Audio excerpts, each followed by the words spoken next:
안녕하세요. 말씀과 함께 새롭게 여는 소망의 아침입니다. 존 메가더는 하나님의 구원은 자유와 거룩한 보호 두 가지 모두를 제공한다라고 이야기합니다. 신명기 31장 30절로 32장 14절까지 말씀을 본문으로 하여 높은 사랑으로 이끄신 은혜의 자체를 기억하십시오라고 하는 주제로 함께 은혜를 나누기를 원합니다. 우리는 신명기 31장 19절로 29절에서 하나님의 경고의 말씀을 어떻게 기억하고 지켜야 하는가를 함께 묵상했습니다. 모세는 이스라엘이 결국 말씀을 떠날 것을 알면서도 노래로 그 말씀을 남겨야 한다고 말했습니다. 왜 노래일까요? 노래는 기억되기 때문입니다. 하나님의 말씀은 노래처럼 삶의 순간순간에 떠오르며 우리를 붙들고 되돌리는 은혜의 끈입니다. 하나님의 말씀이 우리의 심령에 녹아들어서 언제든 그 말씀을 되새김질하며 묵상할 수 있고 삶에서 검으로 방패로 사용할 수 있어야 합니다. 그렇다면 오늘 본문에서 모세는 어떤 노래를 남기고 있는 걸까요? 오늘은 그 노래의 시작 부분, 하나님의 성품과 백성을 향한 사랑의 자취를 따라가 보려 합니다. 첫째, 이슬 같은 교훈, 바위보다 단단한 하나님을 노래합니다. 모세는 온 회중 앞에서 노래를 시작합니다. 그 첫 음절은 이렇게 시작됩니다. 나의 교훈을 들으라. 내 말이 이슬같이 내리고 가는 비같이 내리리라. 하나님의 말씀은 거친 광야 위를 덮는 단비와 이슬과 같습니다.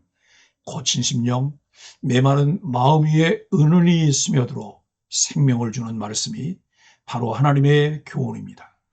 이른 아침 소리 없이 내려 온 지면을 다 적시는 이슬처럼 우리의 심령을 촉촉하게 적셔주는 하나님 은혜의 말씀입니다.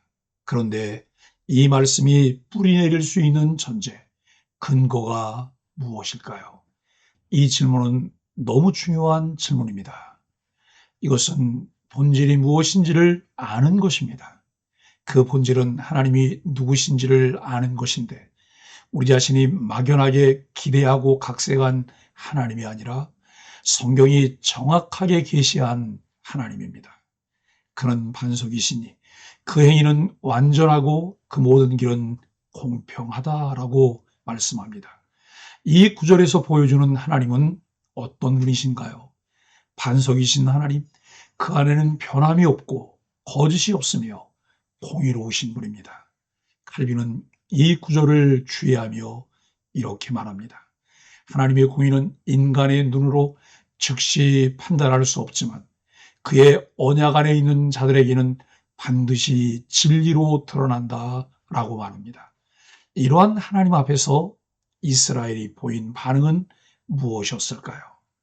그들은 삐뚤어진 세대요, 하나님께 악으로 보답하는 자들이다 라고 말씀합니다. 하나님은 아버지이십니다. 그러나 이스라엘은 그 아버지께 믿음으로 응답하지 않고 삑딱하고 어리석은 모습으로 보답합니다. 하나님을 아는 것이 지혜의 시작이라면 하나님을 잊는 것은 삶의 무너짐의 시작입니다. 둘째, 은혜의 자취를 기억하라. 옛날을 기억하라고 말씀합니다. 모세는 이렇게 촉구합니다. 옛날을 기억하라. 역대 연대를 생각하라. 이스라엘은 광야의 민족입니다. 자신들의 가정과 집이 없던 시절, 뜨거운 낮과 추운 밤의 광야에서 그들을 인도하신 분은 하나님이셨습니다. 본문은 시적으로 그 장면을 묘사합니다. 광야에서 그를 만나시고 눈동자처럼 지키셨도다. 마치 독수리가 그 새끼를 보호하듯 하나님은 이스라엘을 눈동자처럼 지키시고 독수리처럼 업어날랐습니다. 이보다 더 절절하고 섬세한 보호의 언어가 또 있을까요? 하나님은 단지 보호하시기만 하신 것이 아니라 먹이셨고 채우셨습니다. 때를 따라 도우시는 하나님을 경험하게 하셨습니다. 들소의 젖, 어린 양의 기름, 반석에서 나온 꿀, 아무 생각 없이 받아먹고 누린 이스라엘에게 과거를 회상해 보라는 하나님의 은혜입니다. 하나님은 척박한 땅에서도 기적 같은 은혜로 그들의 삶을 돌보셨습니다. 하나님은 백성을 위해 날마다 최고의 것으로 채워주셨습니다. 셋째, 말씀에 순종하는 백성, 은혜를 기억하는 사람이어야 합니다. 우리는 지금도 삶의 광야를 지나고 있습니다. 과거를 돌이켜보면 내가 이 자리에 서기까지 하나님이 행하신 은혜의 자체가 얼마나 많은지 모릅니다.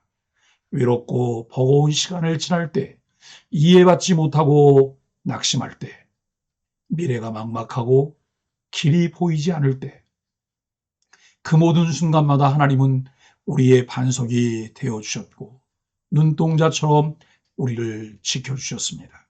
그렇다면 우리가 할 일은 무엇일까요? 하나님이 어떤 분이신지를 기억하며 그 은혜의 자취를 놓치지 않고 오늘도 말씀에 순종하는 것입니다. 다음은 내 시간이 아닙니다. 지금이 내 시간입니다. 지금 결단해야 합니다. 사랑하는 소망의 가족 여러분, 시냇가에 심기운 나무처럼 말씀으로 살아나는 삶, 단비가 머무는 자리를 경험하고 영혼을 소생케 하시는 하나님을 경험하며 사랑할 것을 말씀합니다. 머뭇거리지 말고 지금 은혜의 자리로 복귀하십시오. 다른 이유와 핑계거리를 찾지 말고 지금 결단해야 내 심령에 굳은 살이 생기지 않으며 쓴 뿌리로 남지 않습니다. 모세의 노래는 단지 추억의 노래가 아닙니다. 삶으로 살아내야 할 찬송입니다. 이슬과 단비 같은 말씀을 받는 자는 언젠가 반드시 열매 맺는 삶으로 자라납니다.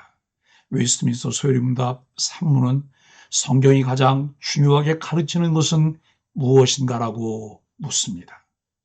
그에 대한 대답은 하나님에 대해 우리가 믿어야 할 것과 하나님께서 요구하시는 바이다 라고 말합니다. 하나님을 믿는다는 것은 곧 그분의 은혜를 기억하며 그분이 요구하시는 바, 곧 말씀에 순종하는 삶을 살아가는 것입니다. 하나님이 지금까지 내 삶을 어떻게 인도하셨는가를 떠올려 보십시오. 하나님의 교훈은 내 삶에 어떤 단비처럼 작용하고 있습니까? 오늘 나의 순종은 그 은혜에 대한 어떤 반응입니까? 기억하십시오. 말씀이 있는 자리, 그곳이 생명의 자리입니다. 하나님의 은혜를 따라 오늘도 단비 같은 말씀을 품고 살아가는 소망의 가족들이 되시길 예수 그리스도 이름으로 간절히 축복합니다. 함께 소망의 아침 기도를 드립니다. 주님, 오늘도 거친 광야를 걷는 우리를 말씀의 단비와 이슬로 적셔주시니 감사합니다.